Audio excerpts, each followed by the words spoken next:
as National Signing Day or early signing day has pretty much came to a close, and there might be a few stragglers here and there, I want to go ahead and break down kind of where the Colorado Buffaloes are at and where Prime is at in terms of being able to get this class together for the start of the 2023 season.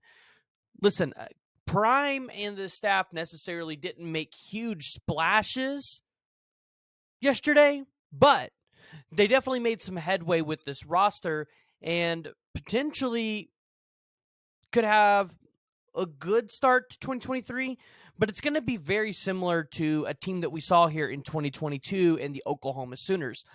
But before we get into it, please go ahead and hit that like and the subscribe button. Let me know what you guys are thinking down in the comments below. Where do you guys think Prime's first class in Colorado is going to finish? So currently, after early signing day, Colorado's class is sitting at a 186.01 composite score. You guys are sitting at number 53 nationally, number 9 in the Pac-12. Now, I do want to preface this by saying this is recruiting only. This does not have the transfer guys in there either. If you have the transfer guys in there, you guys are currently sitting at 223.9, and I believe you guys are number 24, 23 in the country. So, but we're purely looking at recruiting only at the moment. We'll get in the transfer portal here in just a little bit. Now, when I look at where Prime is at with this recruiting class, we're going to see that you guys are about 10.5 points away from the number 6 spot in the Pac-12. And if you guys get the 10.5 points, you guys could potentially move up about 10 to 15 spots nationally. So, Oklahoma, there's a chance that Colorado could try to end top 40 in the country. There are a couple players that Coach Prime is targeting, and they're pretty notable, and I think they're targets that we definitely have to deep dive in and break down. The first one is, the number 1 cornerback in the country, Cormani McClain.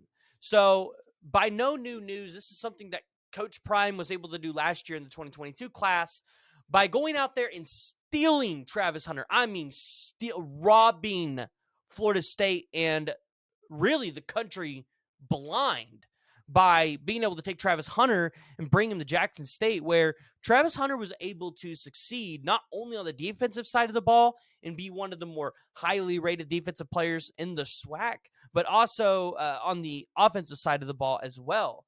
So being able to get a guy like Cormani McClain to be able to anchor another side of that secondary with Travis Hunter, Colorado would definitely have one of the scarier secondaries in the country, and one that I think everybody would potentially have to be looked at. Remember, this is something that's important. Going to Colorado is not an easy place to play, especially if you're not from the Pac-12, because you have to go there and, you can get altitude sickness and everything else. Getting adjusted to that is hard enough. And so bringing a quarterback into that situation, it's something that definitely, is going to be scary for a lot of teams. And I think the Cormani McClain stuff, there's a lot of smoke there, and I think the smoke is 100% on target. And I think, Cormani McClain ends up being a Colorado Buffalo in 2023. I mean, otherwise, why would he not sign in 2020, in 2022? Here's my deal. And I was talking to a couple other content creators about this, but I said that if a player is not signed on the 21st, they're not committed to that school. It's just purely how it is, because they obviously weren't confident enough in that decision to sign on the dotted line. And Coach Prime is going to take advantage of kids that did not sign on the 21st. He's going to go out there, and he's going to be able to go out there and land those guys. Another player that I know a lot of Colorado people are looking at is the 3-star quarterback, Kason Wiseman. Be able to give that quarterback room a little bit more depth. I think you guys win that one. 3-star linebacker, CJ Turner. And then you've also got the 4-star offensive tackle, and I'm probably going to get this name wrong. It's Shimdi Ono. This would be another really big pickup for you guys. He is a 6'6", 207-pound offensive tackle out of Dundalk, Maryland. The 335th player nationally, the 28th offensive tackle. I think there's a lot of smoke around him being committed to Colorado. But when you look at him, he's a two-sport athlete competing in shot and put and discs. Listen, he primarily can play the left tackle. And, we've also seen him play a little bit of defensive line snaps in high school. And this is a guy that, when you look at his offers, he's kind of starting to pick up some trail in the Power 5 level, getting an offer from Rutgers, Syracuse, Nebraska, Ole Miss, and even Penn State. So if Colorado is able to go out there and land a 4-star offensive tackle, that's going to help, because you really need to get some guys that are going to be able to go fight and get down in the trenches with you on the Power 5 level on that offensive line to protect Deion Sanders. So I think you guys got to be able to go out there and win that one. I think you will. Another one that I think you guys win is the 3-star offensive tackle, Caden Jones. Again, I feel confident about that one. I think you guys are in a good spot. And then the 4-star defensive lineman out of Chatsworth, California, Cameron Brandt, currently is committed to Stanford, but we have seen a lot of teams go out there and attack Stanford's recruiting class, especially as, Stanford has let go of their head coach. They're kind of in disarray on the recruiting trail. And I expect Coach Prime to go out there and try to take advantage as much as possible of some of these Stanford recruits. And I think this is one, remains unsigned. In 2021, he played multiple D-line spots as a junior, recorded 5.5 sacks in 12 games for Sierra Canyon. So, again, another guy that I think would be extremely helpful for the Colorado Buffaloes to try to help anchor down the defensive line. And definitely, I think the defensive line is a spot where Colorado is going to need players. So keep that in mind. I think you guys land all of those. And realistically, if we plug those guys in the composite score, so let me add Caden Jones, because I already have some of them added. So let me add those guys for you real quick. While I'm adding these guys, if you guys haven't already, please go ahead, hit that like and the subscribe button. It really helps me out a lot, especially when you guys comment or like the videos. It helps us content creators be able to make money. And listen, when I'm able to make money, it gets poured right back into the podcast for player interviews, NIL deals. And I'm not necessarily paying players that are on scholarship. I'm trying to pay players that are walk-ons at other schools, be able to give them a little bit of funds in their pocket to be able to further not only their education, but also just be able to have fun and do things in college and live kind of like the scholarship guys are. So go ahead, hit the like button, hit the subscribe button, comment something below, guys. It helps me out. It's helping people out at your schools, the school that I like. It's completely beneficial to you, and it's completely free. So go ahead and help me out by doing that. But if we add in all those guys that I just talked about that Prime is targeting, that's going to give you guys about a 209.46 composite score, which, that's tremendous. Compared to where Colorado was at before Coach Prime got there, that's tremendous. And I look at the Pac-12 rankings, that's going to put you guys at number 5. Above UCLA, who has a 5-star in quarterback Dante Moore signed in their class. So that's pretty impressive. Where would that put you guys at overall nationally? Nationally, a 209 ranking is going to put you guys at number 31. Number 31. So you guys would take a jump from number 53 to number 31. And that's tremendous. Oh, wait, we didn't even add Cormani McClain in those. Let me add Cormani in there and scratch everything I just said. All right, so if we add Cormani McClain from Lakeland, that gives you guys a 223.7 composite score. Where does that put you nationally? Well, 223.7 That's going to put you at number 21. Man, what an improvement, jumping from number 53 to number 21 nationally. In the Pac-12, that's going to put you guys at three. It's going to put you guys at number 4, right behind Utah at 225.29. Utah doesn't have 5-star. So that gets into our next space.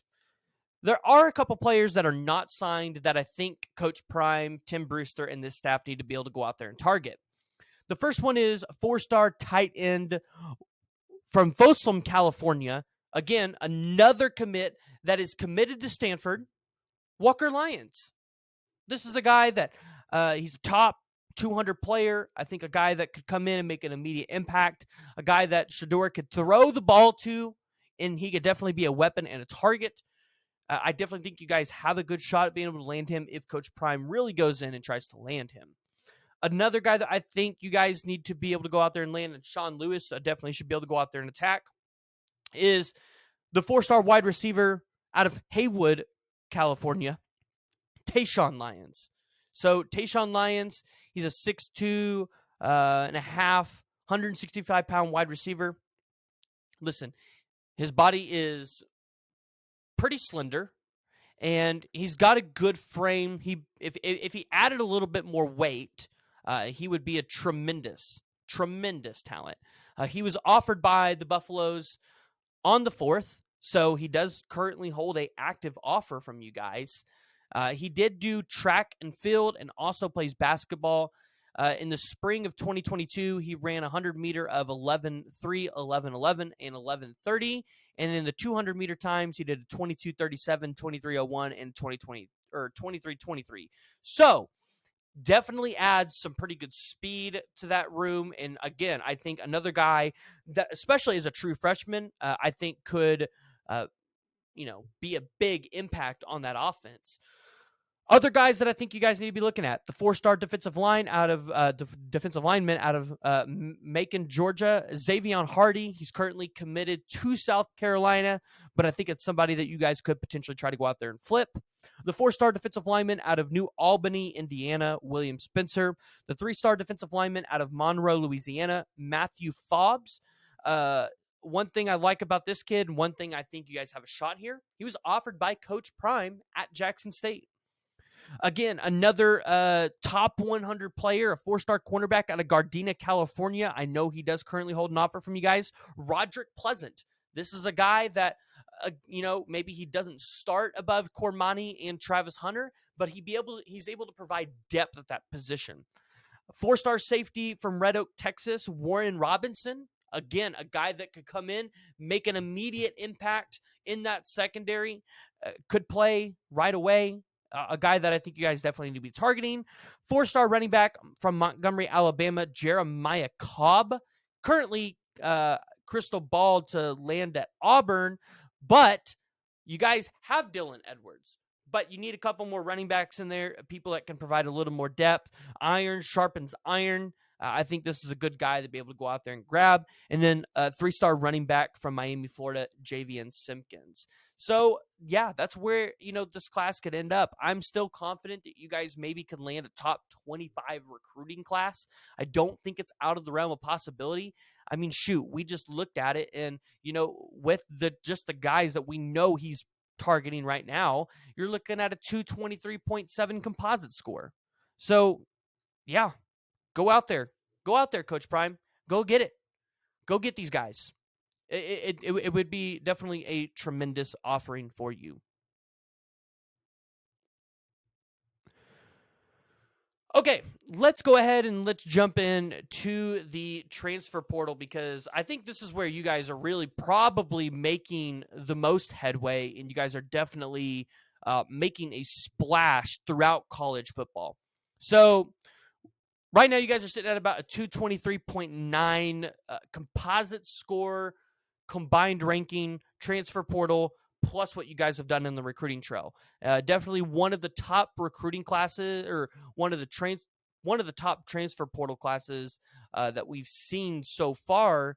And I'm trying to pull it up because I'd like to see exactly where you guys rank on the transfer portal rankings team-wise. Okay, you guys are number 7 right now in the football transfer rankings. So you guys have had 10 players leave, and you've got 10 players incoming so far. I do still expect Kevin Coleman to end up there at Colorado. He played at Jackson State, 4-star wide receiver in the 2022 class.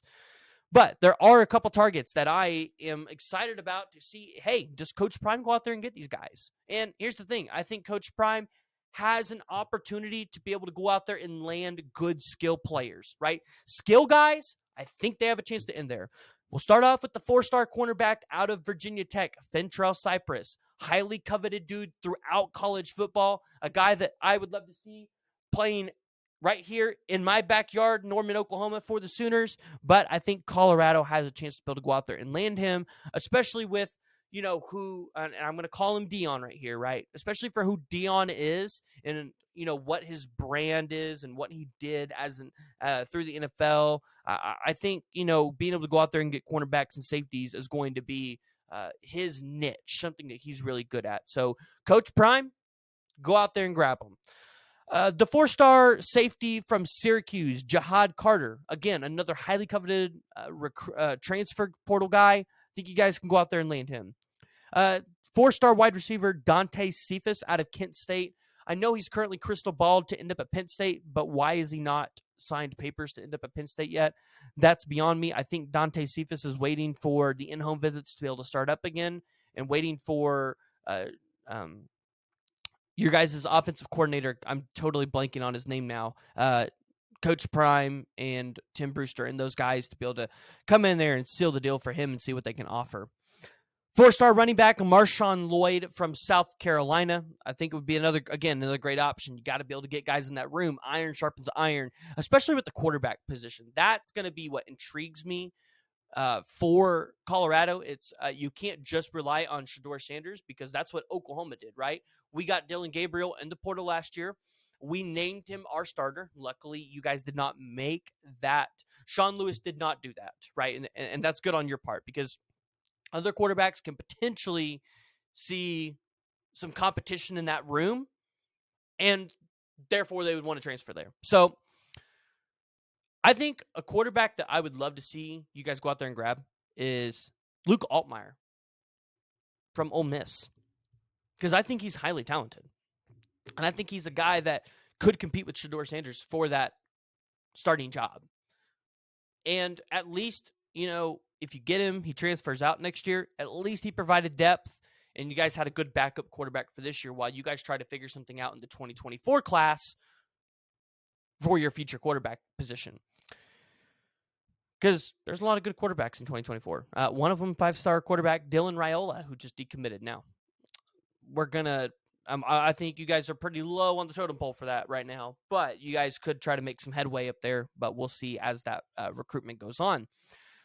A position of need that I said you guys needed to focus on, especially now in the transfer portal, is on the offensive line. So you have the 4-star offensive tackle from Tulsa, Dylan Wade, a guy I want Oklahoma to go out there and grab. But again, you need guys that are going to be able to get down in the trenches for you. Some of the guys from Jackson State, they're, I don't think, going to be able to translate right away to the Power 5 game. It's going to take an adjustment period. Travis Hunter, I think, is a little bit of a different story. Shedeur Sanders, a little bit of a different story just because they're so talented. I think they can put it together within a few games, especially since, Shedeur, as long as you get good offensive linemen in front of him, he should be able to succeed pretty well there. And then the other one I have is the 4-star offensive lineman, Gunnar Britton from Western Kentucky. I think you guys should be able to go out there and target him. 4-star wide receiver, Dante Thornton out of Oregon. Why would you not want a star name especially out of Oregon? He'll have a chance to have a revenge tour on him. And then the 4-star cornerback out of Syracuse, a Deuce Chestnut. I just love the name Chestnut. But yeah, again, another guy that can come in there and stabilize your guys' secondary, provide a little bit more depth behind Cormani and behind Travis Hunter. And then, last but not least, for guys that are currently in the portal that I think you guys should be out there targeting is the 3-star defensive lineman Alton Tarber from Oklahoma. You might be saying, well, who in the world's Alton Tarber and why him? Well, he's a big dude. He can play that nose tackle position. And I don't know what kind of defense you guys are going to be looking at running this year. I would assume you're probably going to run more of a 4-man front instead of a 3-man front. But if you guys do decide to run more of a 3-man front, Alton Tarber would be a good nose tackle position. And I mean, yeah, again, I just think he has the potential to go out there and be elite. It just wasn't really working out for him at Oklahoma. And, Venables, he encouraged the guys that definitely probably weren't going to see a feature at Oklahoma to hit the portal. Alton Tarber was one of those guys. So, yeah, go out there and raid teams that are hitting the portal. And, the other thing is, too, there's going to be more guys that hit the portal after these bowl games. So that's pretty important to remember. So Coach Prime, Tim Brewster, and these guys, which, by the way, Tim Brewster has connections from all the places that he's been at Texas A&M, at Florida. So it's important to note that, you don't need to necessarily hit the guys that are right now. There's going to be other guys here coming up in the future that I think you guys could potentially going out there and targeting. But let me know what you guys are thinking down in the comments below. What do you guys think so far of the class for Colorado? Who are you guys most excited to see at Colorado in terms of players? I know y'all are excited to see Coach Prime. And do you guys think you guys land a top 25 recruiting class? Now, that's not a composite class, meaning we're combining recruiting and transfer, just straight recruiting. Do you guys think you land a top 25 recruiting class?